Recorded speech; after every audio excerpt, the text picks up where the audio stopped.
I'm finally spilling my secrets on how I sketch for my watercolors. I'm kind of joking, it's not a secret, but the reason I don't show this process generally is because it is a lot of trial and error. It's a little silly to say, but a lot of viewers will get really frustrated if they see me erasing my work. I know all engagement is good engagement, but I hate to frustrate people. So I generally tend to cut out any content where I am erasing or removing something from my work. I might know in the moment that it's not the right decision for the artwork, but I can see that if I was a viewer, I would get attached to the idea of what that sketch or drawing could turn into. So even though this is not something I generally post, I think it's a good idea to show you my thought process for my painting spreads. And it does require showing you all the trial and error, so don't get frustrated when I erase a million times. First off, I'm going to start off with one grounding focal point. In this painting, I knew I wanted to focus on the color of the blackberries, and so I drew them prominently. The piece is going to be centered around the blackberries in my mind. Once I have established my general focus on the drawing, I searched thematically similar items to draw. In this drawing, I knew I wanted to draw something fall inspired, and because of the blackberries, I wanted to channel almost a rainy fall day when you're cozy inside the house. Maybe you've taken a fresh shower, lotioned your whole body, slipped into cozy pajamas. And even if this is something that you as a viewer won't read in the final illustration, it puts me in the right mindset to find the right subject matter for the rest of the piece. I think of things that look aesthetically similar to the theme and things that you might actually engage with if it was a rainy day. In this drawing, I have a book, I have cinnamon rolls, I have a teapot, cozy shoes, glasses. Not all of my spreads are so literal, but that's the general mindset I get into. Now that I know thematically what I want the drawing to look like, even if I don't have each individual element figured out, I will then add something to the opposite corner or side of the paper to balance the drawing right at the beginning. So the way that I think about this is as if I was putting either side of the drawing on a scale. I want to try to have a similar weight on both sides. I feel like I can achieve this even with the real mass of the item I'm drawing. So for example, the baking dish with the cinnamon rolls, the book, and the teapot are all actually heavier items, and looking at them on the paper, they do add almost a real visual weight to the image. Inversely, the dried up orange slices, blackberries, and glasses are all light in weight, and they feel lighter on the paper due to the textures that I'm anticipating painting. The glasses are going to be clear, the orange slices are semi-transparent, the blackberries are small, they're almost pick-upable from the paper. So in general, I try to mix either through textures or how solid the item looks. Apart from even just how large the drawing of each individual thing is on the paper, that actual almost physical weight to every element of the piece will balance it out. I think the blackberries and the cinnamon roll baking dish being at opposite corners of the paper, it's like a seesaw, it feels like they're pretty much perfectly balanced. A question I just addressed in the comments is if I sketch on another paper and transfer it to my watercolor paper. It's not the most wise, but I do not generally sketch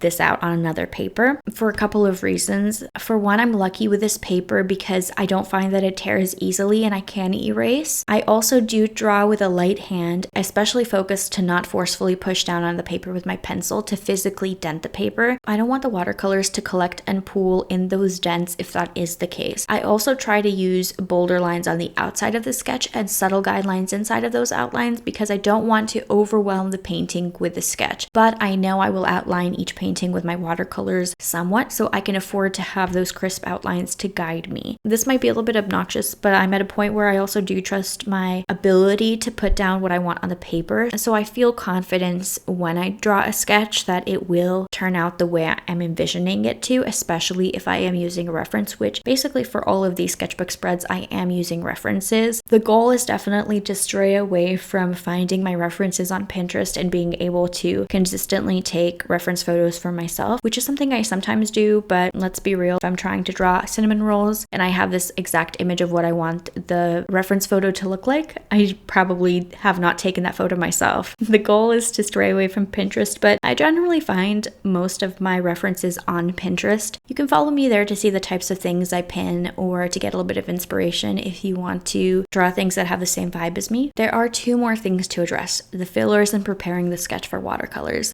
So fillers in my drawings usually look like little stars. In this case, I brought more blackberries scattered across the piece to tie them into the rest of the image because I know I'm not going to have that deep purplish pink color around the rest of the piece. I do want to bring that darkness across the paper, so that one specific color is not only used in the blackberries in the top left-hand corner, but a little bit throughout the piece. I'm also envisioning drawing the frame of the glasses with that same color so it ties into the rest of the piece. I also sometimes try to overlap some elements, so in this case I added a small little baby's breath behind the baking dish, so it feels like there's a little bit more layering, almost like a scrapbook feel to the paper instead of just having things that don't interact with each other. I'm pretty bad at this, I need to get better at it, but it's something I'm working on. Lastly, I have to prepare the sketch for watercolors. It's very easy. I like to erase any of the sketchy lines that are outside of the drawings that I'm not going to be using, and then I just use my polymer eraser to dab on the sketch to pull up any excess graphite. I used to be afraid of using graphite for watercolors instead of colored graphite or colored pencil, but as I've developed my new painting style with watercolors, I don't think it's gotten in the way of the clarity and brightness of the artwork. So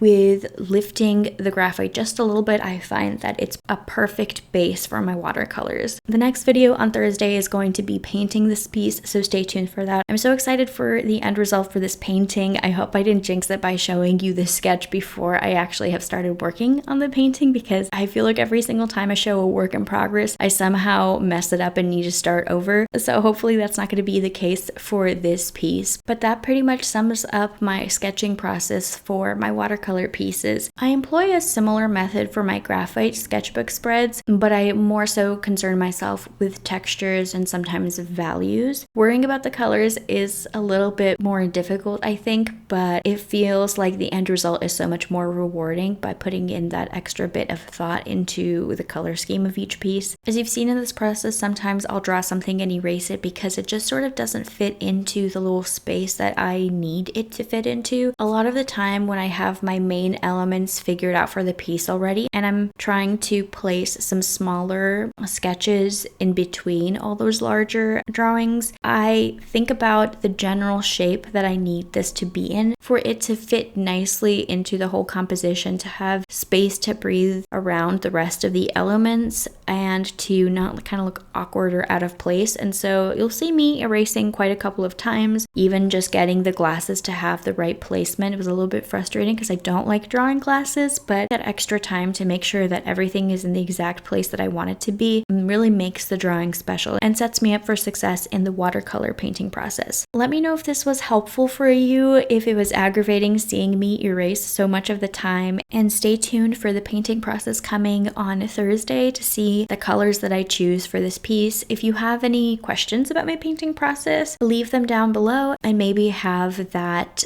watercolor process be a little bit more informative the way that this video was. If you enjoyed this video, give me a thumbs up, subscribe for more content, and I'll talk to you in the next video. Bye.